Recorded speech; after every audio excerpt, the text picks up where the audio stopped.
This is the book of Mark, chapter 13, verse 7, and it reads through the Holy Scriptures. And when ye shall hear of wars and rumors of wars, see that you be not troubled. For all these things must need be, but the end shall not be yet. Shalom.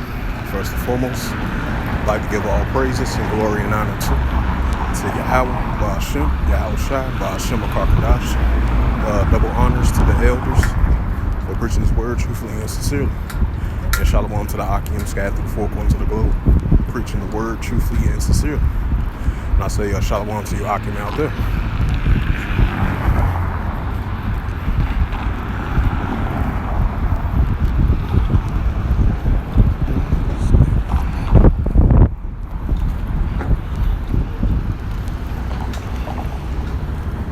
As the war in Ukraine enters the second year, the president of neighbouring Moldova has accused Russia of using saboteurs to stoke unrest in her country amid a time of political and economic turmoil. This as Ukraine's president also warns of Russia's attempts to destabilise Moldova. You see it there in that map in orange. And as tensions run high, thousands turned out recently on the streets of Moldova to take part in anti-government protests. Joining me now is Denis Chanusha. He is the Associate Expert at the Eastern Europe Studies Centre, and it's great to have you on. Moldova is a tiny country, dealing though with an even smaller Russian sort of controlled separatist region in Transnistria. But how significant is Moldova in the broader context of the war in Ukraine next door?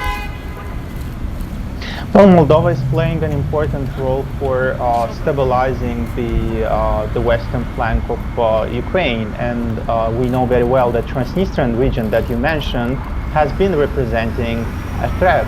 It's a potential source of threat because of the deployment of Russian forces in that region.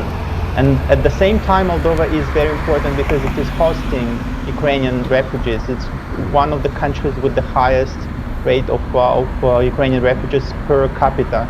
So from these 2 points of view, Moldova is definitely an important strategic partner for Ukraine, and therefore Kiev and Chisinau have very good dialogue, including in preventing the Russian threats. Now the Russian President Vladimir Putin, he's annulled a 2012 decree in which the Kremlin had guaranteed Moldova's sovereignty.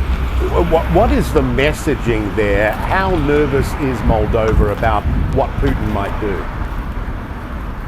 Well, Putin and Russia are unpredictable, so therefore the uncertainty is very high. But Moldova has also a bilateral treaty with Russia, not only the decree that you have mentioned dating 2012. So the bilateral treaty is also mentioning that Russia will play a constructive, positive role in the settlement of the conflict. But again, nobody trusts Russia because it is not willing to withdraw its military forces and weapons from the Transnistrian region. In this regard, Moldova is cautious and is trying to maintain the stability at home and prevent, of course, from the destabilizing attempts of Russia. And to that point, I mean, Russia probably doesn't have the military capacity available at the moment to open up a new front with Moldova. Is it more a case of fomenting unrest and diverting attention, perhaps a type of hybrid warfare? What could Russia do there? Yes, you're right. Russia doesn't have the supply chains in order to really open front in Transnistria. But what Russia has been trying to do is to discredit the pro-reformist and pro-EU forces in Moldova, and therefore in this way to basically distract the attention. And Moldova understands very well that Russia tries to weaponize the poverty in Moldova and the political corruption that involves pro-Russian forces. So these two elements are used by Russia to actually discredit the forces that try to dismantle the toolbox that Russia is using to exercise influence in Moldova. Right. Yeah, Moldova, one of the poorest countries in Europe, and that being sort of leveraged in a way by those who are trying to create that unrest. What when it comes to the West and Europe, what are the risks of ignoring Moldova in the broader context of the conflict next door?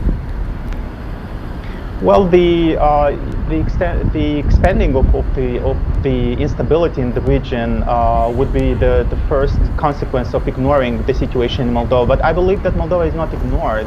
Actually, President Sandu has received a lot of support, including from the U.S., for mitigating the consequences of the energy crisis as well. So Moldova is well positioned from this point of view, and I think that this is what makes Russia anxious and angry, because Moldova has allies in the West, and Moldova receives support for all it needs. We mentioned these anti-government protests that have been organised by pro-Russia parties in Moldova. How well positioned is the pro-Russia movement in Moldova in terms of support and its ability to create unrest? Well, the pro-Russian forces are not very agile in mobilizing the population, so the support for protest is rather low. But in general, the public approval of these parties, and we speak about two parties. One, Shore Party, the businessman which is hiding in Israel, and another one is run by the ex-president Igor Dodon. He's not anymore the chair of the party, but he's very influential in the party. So these two political parties have in total about 30% of public support, and this is more than the party of Maya Sandu. And here is the problem, that with the coming elections, the local elections in this fall and other elections in the next 2 years, we could see an increase in support for Russian forces. Yeah, it's an important, it's a small but very important piece in the puzzle of the conflict there. Denis Chanusha, thank you so much. Really appreciate your expertise on this. Thank you very much.